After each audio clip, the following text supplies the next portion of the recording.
Some talents arrive as harmony, others arrive as collision.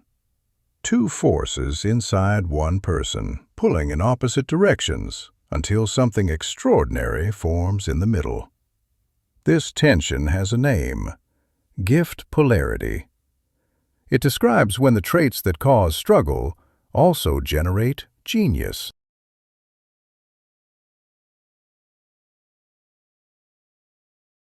Let us explore Jubilant Sykes, American baritone known for deeply expressive vocals infused with classical exactness, gospel emotion, and jazz timing. He was born in 1954 in Los Angeles, California, into a deeply musical and faith-centered family. His father pastored a church. His upbringing in church and community choirs shaped his early understanding of music as a form of storytelling and emotional expression. By early childhood, Jubilant was singing publicly, gospel music in church choirs. He sang soprano and took piano lessons. He actually lost interest in music when his voice changed, until a teacher nurtured his interest in classical music. Unlike many classical singers who begin through formal conservatory training, Sykes developed his voice in a natural, authentic environment, a factor that later shaped his unique sound. Gospel at church, classical at home. Gospel music was his native language, emotional, spontaneous, embodied. Classical music pulled him toward structure, restraint, and precision.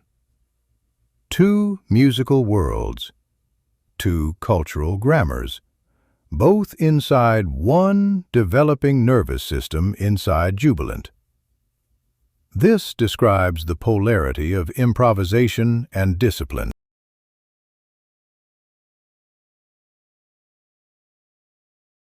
In developmental psychology, there is a recurring pattern among high performers. Oppositional traits that we'd think would be destabilizing by themselves actually become generative when coexisting together. Gospel and classical. High sensitivity with high restraint. Internal richness with external command. This is an electrical circuit. Polarity has been recognized.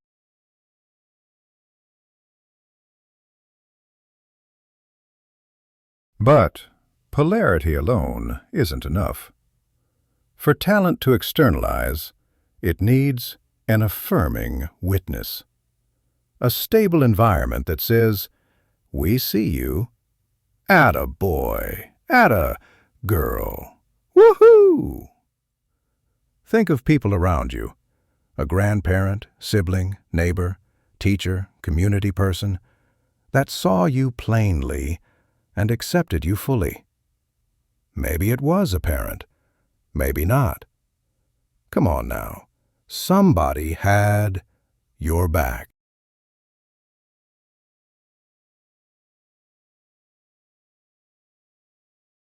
Here's the point. When that witness validates the gift, the polarity resolves into resonance. When it doesn't, the tension goes elsewhere, into the psyche, into dreams. Let's dream.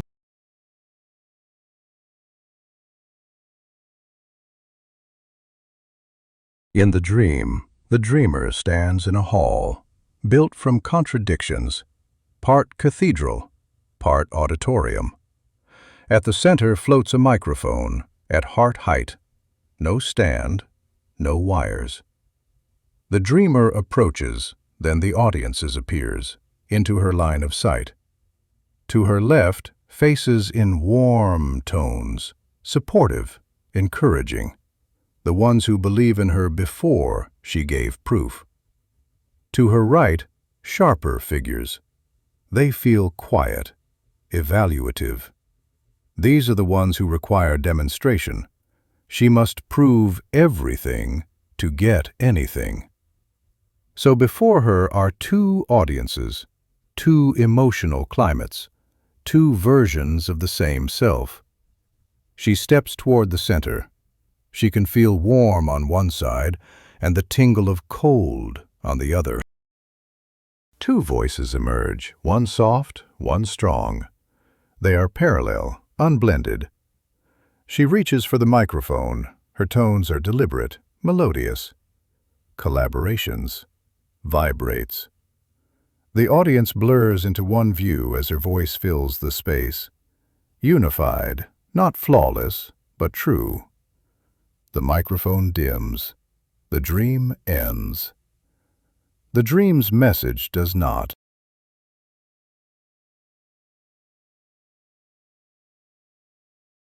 Let's return to the question we often avoid. What if the gift is real, but the audience never arrives? What I'm getting at is what we already know. Yes, we know, not every child grows up in a listening environment. Nevertheless, some prepare endlessly, refine iteratively, rehearse faithfully. They are capable, but unmirrored, unaffirmed.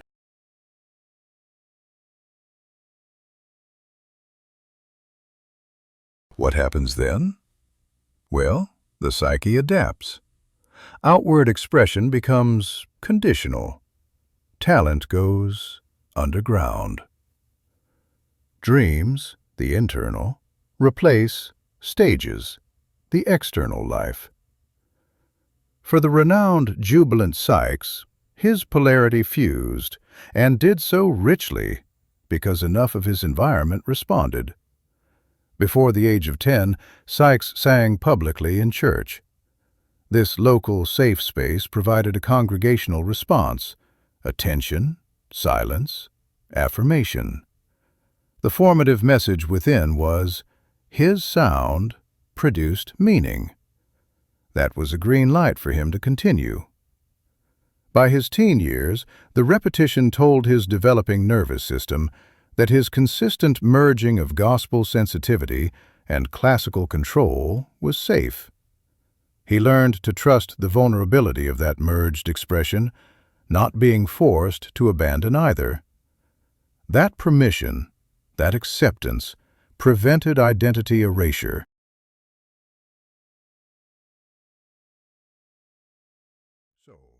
The polarity of improvisation and discipline in him was supported early on.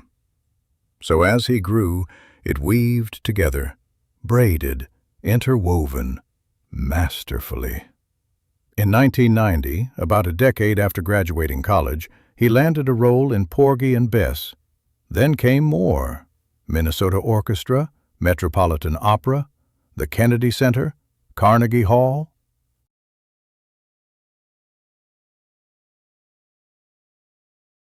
From the Barbican Center in London to the Apollo Theater in New York.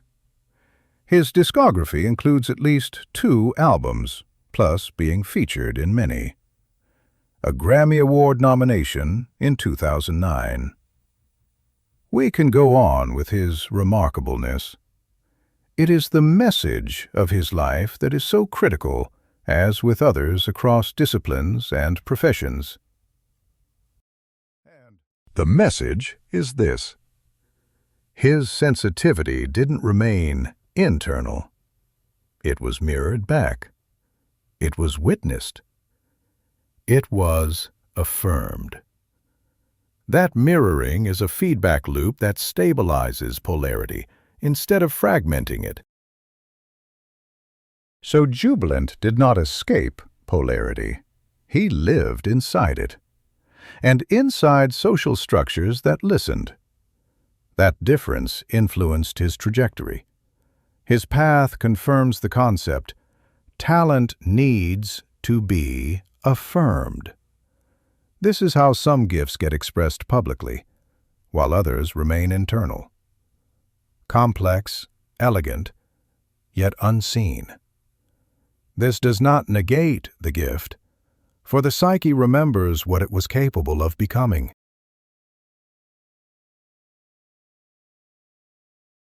Dreams remember the inner you. They ask the same internal question, though the external can look a lot of different ways. Where is the stage?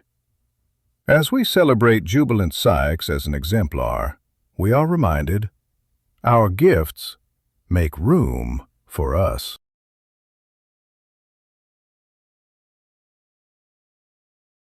Indeed. Gift polarity is not a problem to solve. It is a force to understand. Between fear and courage, discipline and freedom, silence and sound, somewhere in that tension, a voice waits, and waits, and waits.